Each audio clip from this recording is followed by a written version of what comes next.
Capitães da Areia, Jorge Amado, 1937. João Grande. João Grande fuma um cigarro e anda para o trapiche. As marcas dos seus grandes pés ficam na areia, mas o vento logo as destrói. O negro pensa que nessa noite de tanto vento são perigosos os caminhos do mar. João Grande passa por debaixo da ponte, os pés afundam na areia, evitando tocar no corpo dos companheiros que já dormem. Penetra no trapiche, espia o momento indeciso, até que nota a luz da vela do professor. Lá está ele, no mais longínquo canto do casarão, lendo à luz de uma vela.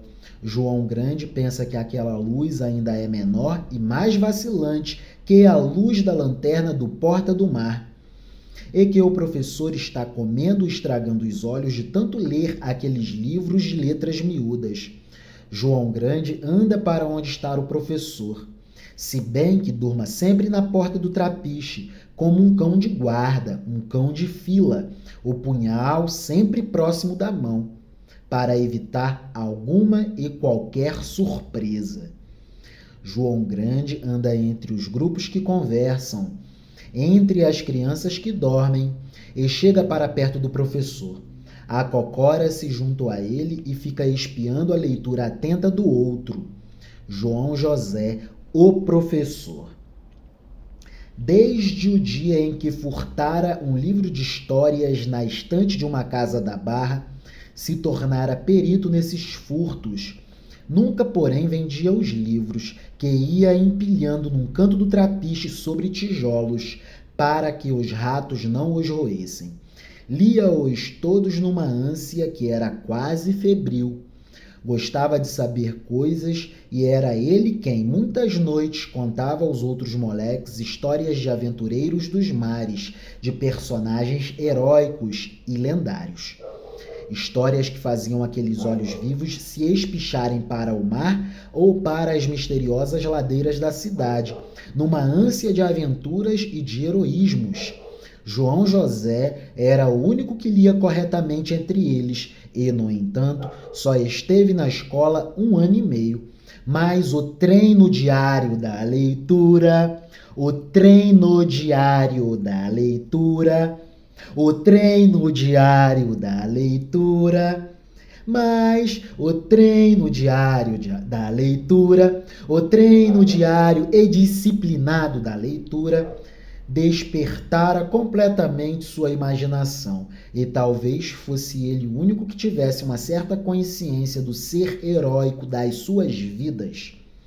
Aquele saber, aquela vocação para contar histórias, fizera-o respeitado entre os capitães da areia, se bem que fosse franzino, magro e triste, o cabelo moreno caindo sobre os olhos apertados de míopes.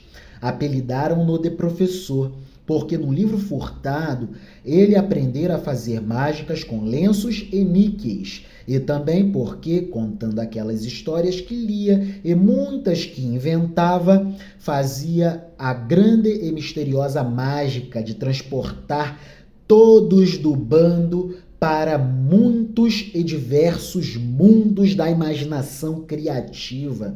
Fazia com que os olhos vivos dos capitães da areia brilhassem como só brilham as estrelas da noite da cidade da Bahia.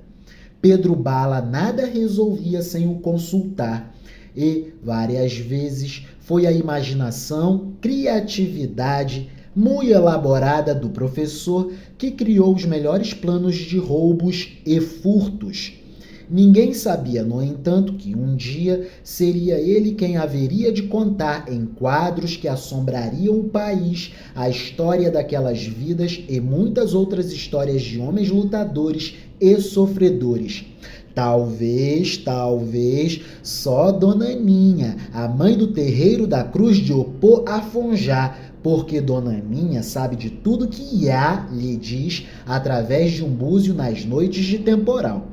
João Grande ficou muito tempo atento à leitura do professor. Para o negro, aquelas letras nada diziam. O seu olhar ia do livro para a luz oscilante da vela e desta para o cabelo despenteado do professor. terminou por se cansar e perguntou com sua voz cheia e quente: "Bonita, professor?" O professor desviou os olhos do livro e bateu a mão no ombro do negro, seu mais ardente admirador.